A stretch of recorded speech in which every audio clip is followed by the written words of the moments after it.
Savez-vous qu'il existe plusieurs moyens de pouvoir recevoir les papiers américains, comme on le dit communément, et principalement la carte verte, donc qui est la résidence permanente américaine.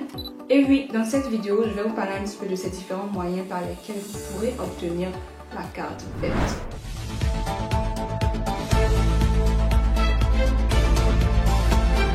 Bonjour à toutes et à tous, bienvenue sur ma chaîne. Pour ceux-là qui me découvrent pour la première fois, moi c'est Bibige Ivoirienne, ou plus simplement Bibige. J'ai immigré aux États-Unis en 2015 et là je fais des études de médecine. Sur cette chaîne-ci, je vous parle un petit peu de l'immigration et des études aux États-Unis. Donc si ça vous intéresse, abonnez-vous et activez la cloche pour ne rater aucune de mes vidéos. Alors aujourd'hui, je vais parler un petit peu de ces différentes astuces ou ces différents moyens de pouvoir recevoir la carte verte américaine. Donc il y en a 9. Donc sans plus tarder, on commence avec le numéro 1. Donc la première façon de pouvoir obtenir les papiers, c'est en passant par les immediate relatives. Donc c'est vos membres de famille qui sont liés directement par vous. Donc que ce soit votre parent, donc ton père ou ta mère, vos enfants non mariés de moins de 21 ans et votre époux ou épouse. Donc pour ceux-là qui sont aux États-Unis déjà et qui ont eu leur visa, mais leur visa a expiré, donc si vous souhaitez régulariser votre situation pour obtenir vos papiers, vous pouvez le faire soit par vos parents ou soit par votre époux. Donc je considère que vous êtes déjà adulte. Donc si vous n'êtes pas adulte, vous pouvez également passer par vos enfants de moins de 21 ans, non mariés. Ensuite, deuxième, c'est demandeur d'asile. Et ça, je pense que beaucoup de personnes connaissent cette option-là. Donc ça fait que c'est vraiment lent. C'est très lent parce qu'il y a énormément de personnes qui ont fait la demande d'asile aux États-Unis. Donc il faut savoir que quand tu fais la demande d'asile, quelques mois plus tard, tu peux recevoir le permis de travail. Donc je peux recevoir le permis de travail, commencer à travailler en attendant que le juge décide sur ton dossier pour être sûr que tu as toutes les preuves nécessaires pour qu'on te donne l'asile. Une fois que tu reçois l'asile, tu peux maintenant faire la demande de la carte verte, donc pour recevoir la résidence américaine. Mais il faut savoir que ça prend beaucoup d'années. Mais si tu es très lucky et que tu as un bon avocat et que ton dossier est vraiment solide, tu peux recevoir l'asile dans moins de temps. Troisième option pour obtenir la résidence américaine et plus tard devenir américain ou américaine, c'est de passer par les victimes de crimes. Donc pour ces personnes-là qui sont déjà sur le territoire américain, qui vivent ici depuis longtemps, qui n'ont pas les papiers américains. Donc si vous voulez faire une demande pour recevoir votre papier ou vos papiers, vous êtes victime de crimes, des abus mentaux ou des abus physiques, vous pouvez faire la demande au niveau de l'immigration pour recevoir le statut de visa U.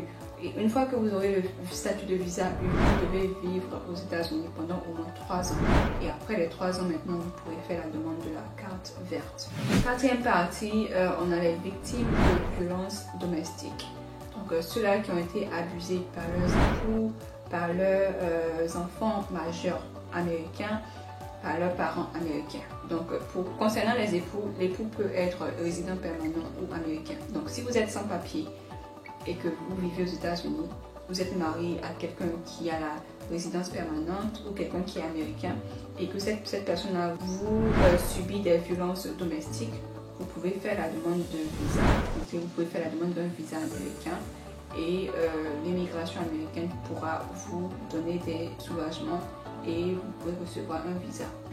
Okay. Donc ils veulent en fait faire de sorte que vous ne restez pas dans ce foyer abusif. Okay. Donc voilà, que ce soit l'époux ou l'époux qui abuse de vous, ou que ce soit vos enfants majeurs, ou que ce soit votre parent américain, vous pouvez faire une demande au niveau de l'immigration. Ayez un bon avocat, un dossier solide et vous pouvez recevoir votre visa. En cinquième partie, on a tout ce qui concerne le trafic humain. Donc que ce soit le trafic humain pour travailler aux États-Unis ou pour des pratiques sexuelles, vous pourrez, si vous êtes victime de ces genres de pratiques-là, vous pouvez faire une demande au niveau de l'immigration pour recevoir des soulagements et recevoir un visa. Mais pour ce point-là, je tiens à rappeler que c'est pour ces personnes-là qui ont été envoyées aux États-Unis pour faire ces pratiques inhumaines. Okay? Donc ça ne concerne pas quelqu'un qui est quelque part en Côte d'Ivoire et qui est victime de human trafficking, donc qui est victime de trafic d'humains. Ça concerne principalement ceux-là qui ont été envoyés aux États-Unis pour faire ce genre de pratique. Donc vous pourrez contacter l'immigration, donc ayez un avocat et un dossier solide et vous pourrez faire une demande de visa. En sixième partie, on a les jeunes, donc les enfants ou les jeunes adultes qui sont abandonnés ou qui ont été abandonnés, négligés ou maltraités. Ces gens-là peuvent rester aux États-Unis et puis faire une pétition pour la carte verte. Donc ils peuvent self-petition, donc ils peuvent s'auto-pétitionner pour recevoir la carte verte. En attendant que leur carte verte soit approuvée, ils pourront recevoir un permis de travail, donc ils pourront travailler légalement en attendant leur visa au niveau de l'immigration. Septième partie, ça concerne l'amnistie. Donc la section 245i, donc pour ces gens-là qui vont chercher sur le net, vous pouvez Google section 245i. Donc ça concerne les pétitions familiales ou les certificats de travail. Donc si votre famille ou votre employeur avait fait une demande pour vous et que c'était avant le 30 avril 2001, votre dossier est resté en cours, mais ça n'a pas abouti. Donc vous êtes resté aux États-Unis, vous êtes maintenant illégal. Vous pouvez recevoir l'amnistie, qui signifie que le département d'immigration peut vous pardonner et puis vous pourrez faire une nouvelle application pour recevoir vos papiers. Donc, il faut consulter un avocat pour avoir plus d'informations sur ce processus-là et faire une demande au niveau de l'immigration. Huitième partie, ça concerne ceux-là qui sont déjà aux États-Unis, qui sont sans papier et qui ont reçu des ordres de déportation. Donc vous pouvez recevoir une lettre qui dit qu'on va vous déporter, mais vous pouvez également voir cette lettre-là être annulée. Donc tout dépendra du juge. Donc le juge peut annuler votre déportation.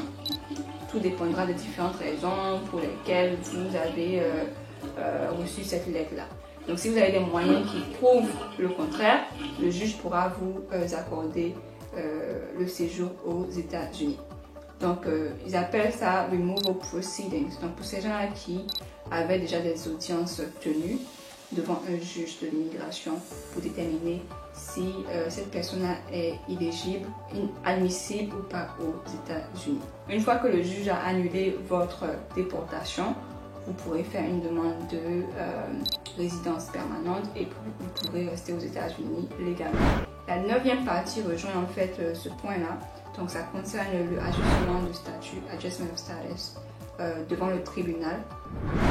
Et pour ces gens-là qui sont en removal proceedings, donc ces gens-là qui sont dans des séances qui doivent être jugées valables ou pas, donc s'ils doivent rester aux États-Unis ou s'ils doivent être rapatriés.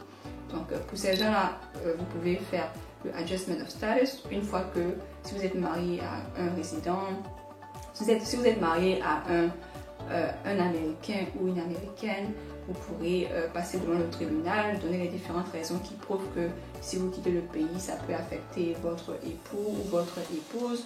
Maintenant, en fonction de votre dossier, le juge pourra décider si oui ou non, ils vont vous annuler le papier de déportation. Une fois que cela a été fait, vous pourrez ajuster votre statut, donc passer de sans-papier à résident permanent. Une fois que vous serez résident permanent, vous pourrez recevoir la carte verte qui vous permet de rester aux États-Unis pendant 10 ans.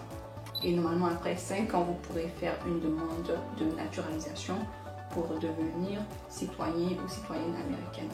Donc voilà un petit peu les différentes manières de pouvoir recevoir les papiers américains.